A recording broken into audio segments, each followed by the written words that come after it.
Hey guys, just wanted to talk really quick today about this recce rifle slash SPR slash GPR slash do it all rifle or whatever acronym or term is hot this month. But I wanted to talk about this build that I just finished up. Basically, I've really been enjoying the 11.5 that I have a video on this channel. It's been a great rifle. It's still my do-all, my go-to rifle, but it definitely leaves something to be desired at a longer range. It really falls apart around the 400 to 500 yard mark, which is to be expected with the shorter barrel and the optics package that's on it.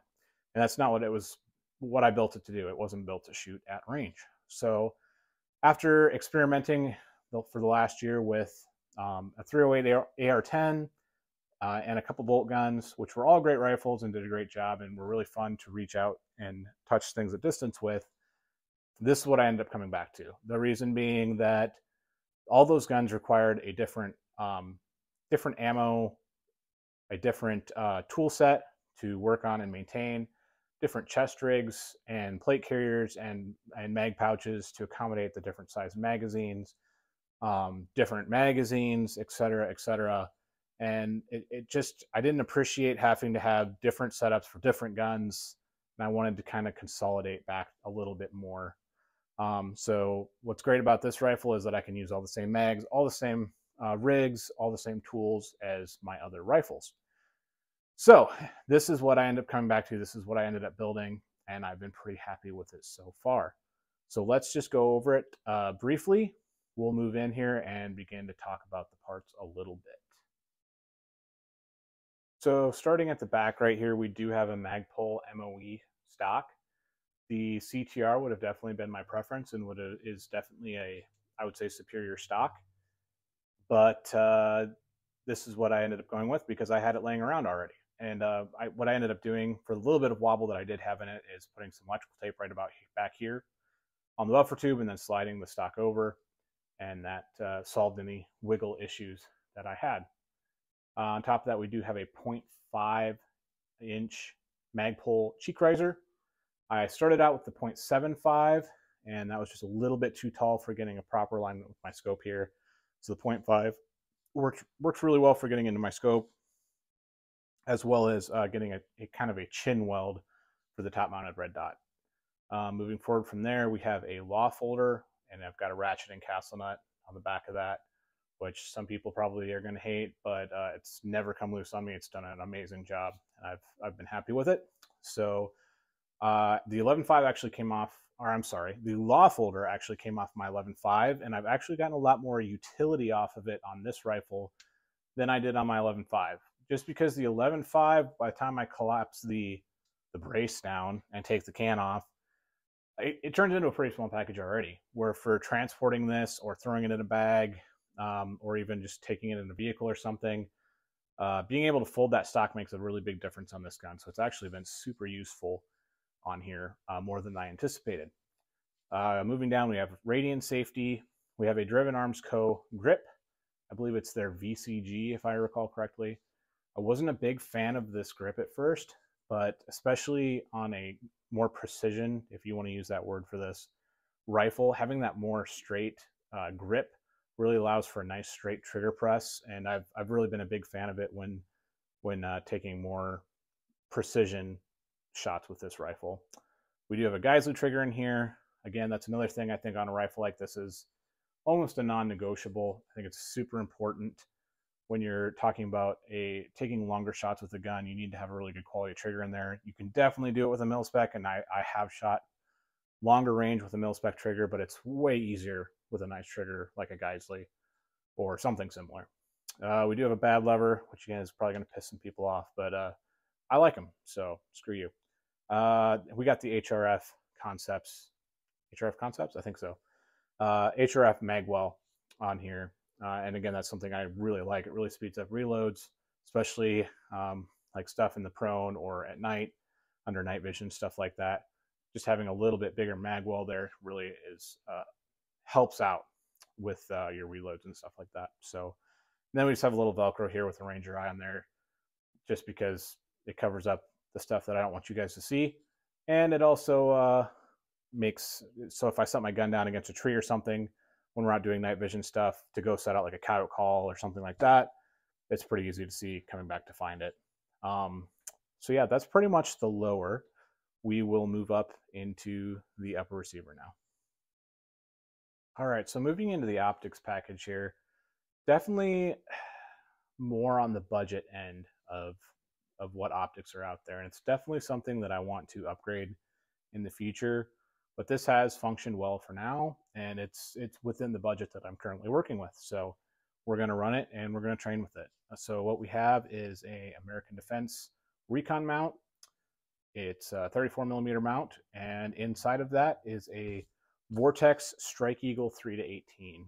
Now the Strike Eagles kind of have a rough name, and they have in the past at least. But when this 3-18 came out, I heard a lot of people saying a lot of really positive things about it. So, and ultimately, after doing some research and checking it out, ended up going with that for this rifle. And I've been pleasantly surprised so far. Pretty decent optical quality. The focus has been pretty good. The turrets are pretty good and positive in their adjustments, and they've been tracking well. I do really like having a locking top turret, especially on a gun that, like I said, like this, that's going to be running around through the woods and bumping around in trucks and stuff like that. So, like I said, definitely on the budget end of optics out there, but I have been pleasantly surprised with how this has performed so far until I'm able to upgrade in the future.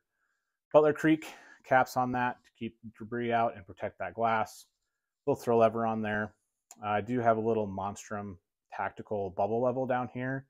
Again, another cheap item, but it's something that I didn't feel the need to spend a lot on, since it's literally just needs to stay on the rail, and you know, it's just a bubble level. So so I can, when I'm looking through my scope, I can kind of drop an eye down and check my level right there, which is important when you're taking farther shots to keep that scope level. Back here, BCM charging handle, BCM bolt carrier group inside. Up here, we've got a LaRue. I can't remember their number designation, but it's just their mount that allows for any T1 or T2 platform optic to mount onto your scope. And mounted on that, we have the Holosun, I believe it's the HS403C, if I recall correctly. Again, budget optic, not anything compared to like an Aimpoint or something like that, and definitely would like to upgrade to an Aimpoint in the future. But this will work for now. One thing I do like about it is that solar feature. So if my battery does die, the solar power will take over, and this optic just always stays on because of that solar feature. So that is nice, knowing that if my battery dies and I don't have a spare on me, I do have that backup feature there. But you know, having an Aimpoint with a 4+ year battery life always on, it would be even better. So, but you know, like I said, upgrades in the future. Right down here, we do have a BCM MCMR rail. Right here, I have hockey tape wrapped around it. This is, again, for my hunting or use in the winter. This rail and metal gets really cold, and usually I'm carrying my gun right through here because this is kind of the balance point. So that just helps my hands not get so cold when the metal gets cold, honestly. In the future, I might grab some more BCM rail covers here and bring that all the way back. But even that, like, I think the slots end somewhere around in here. So having that wrap just helps keep my hands warm and keep me a little bit more comfortable. So yeah, that's the optics package. Let's shift up a little bit and talk about the front end of the gun. All right, so before we go any farther, let's just talk about kind of the heart of the rifle, which is going to be the barrel. With any longer range centered gun like this, the barrel is going to be super important if you want to see that accuracy, consistency, and velocity out of it that you're going to want for a gun like this. So this is a 14.5-inch LaRue Stealth barrel. It's definitely not one of the most talked about or popular options on the market right now, but I ended up going with it because I got a really good deal on it, and I've been really impressed and happy with it. I've been getting consistently around 0.7 MOA groups with 77 grain OTM, and I'm happy with that for a 14.5-inch barrel. It's a very thick profile barrel, so it is pretty heavy. But yeah, I've been happy with it.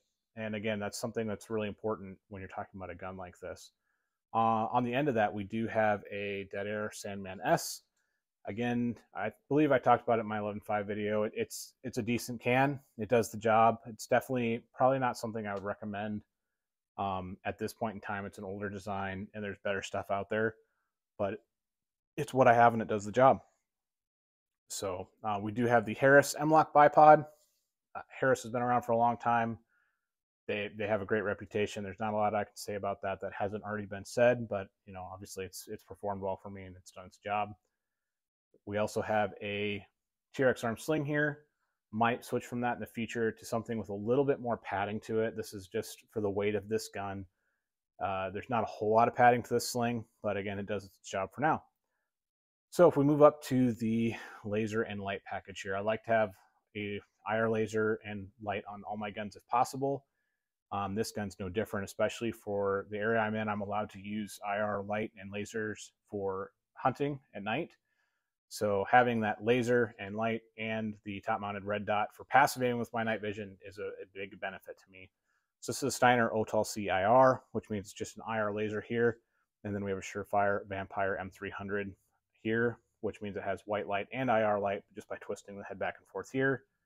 Has what I believe it's the DS00 tail switch, which means it has the two options. So you can either run it from the clicky cap or the tail switch here. These are both mounted on a Unity hub, and then they're both connected to this Unity hot button here. I like this setup because I can I can have full redundancy and I can run everything with my thumb. So I can run both units off of this Unity hot button. I can run just my light off of the clicky tail switch here, or just the laser off of this switch here. So I have full redundancy with everything, and I kind of have all the options with just the flick of a thumb. So I've been happy with that so far. Again, I got this full setup for a really good deal. It was like one of those things where it's like, boy, I'm not even in the market for that right now, but I got to buy it because it's such a good deal.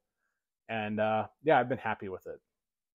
So yeah, let's back up and kind of take an overview of the gun again, talk a little bit about some of the theories of why I have what I have on there, and we'll wrap up.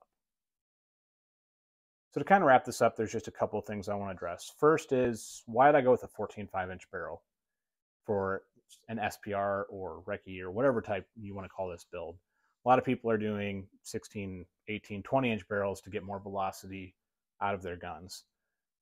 Ultimately, the final deciding factor was that I got a really good deal on this barrel. I was originally planning on doing a 16-inch. I figured that was kind of a happy middle ground of velocity and maneuverability out in the field.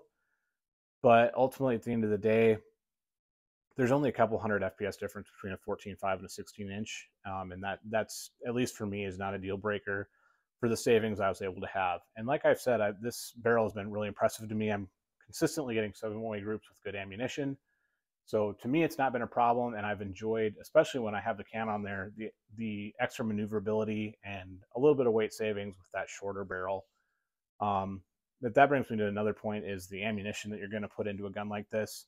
You're going to need to invest in some decent ammunition.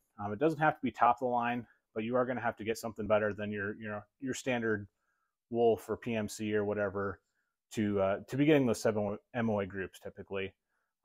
This gun is like a 2 to 3 MOA gun with Wolf ammunition, and like I said, it's a 0.7 MOA gun with the 77 grain OTM. So you're going to have to, try some different ammo types, see what your gun groups well with, and go from there.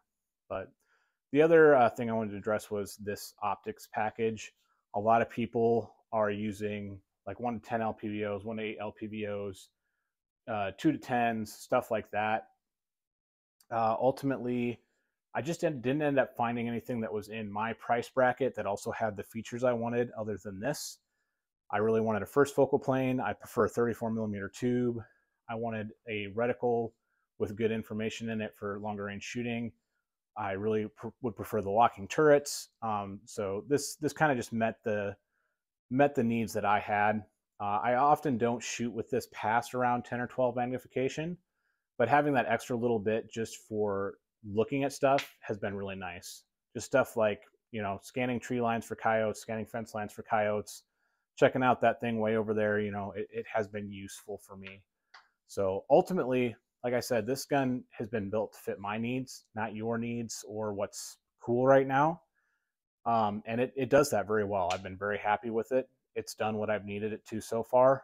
It definitely may upgrade and grow over time, but this is what I'm rocking with right now. So if you guys have any questions about it, I'd be happy to answer in the comments. I hope to do some shooting videos with this in the future. Hasn't not something I do a lot. Usually when I go out and shoot and do stuff, I just do it. I don't really film stuff, but again, if that's something you guys would be interested in, let me know. So till next time, guys, thank you very much.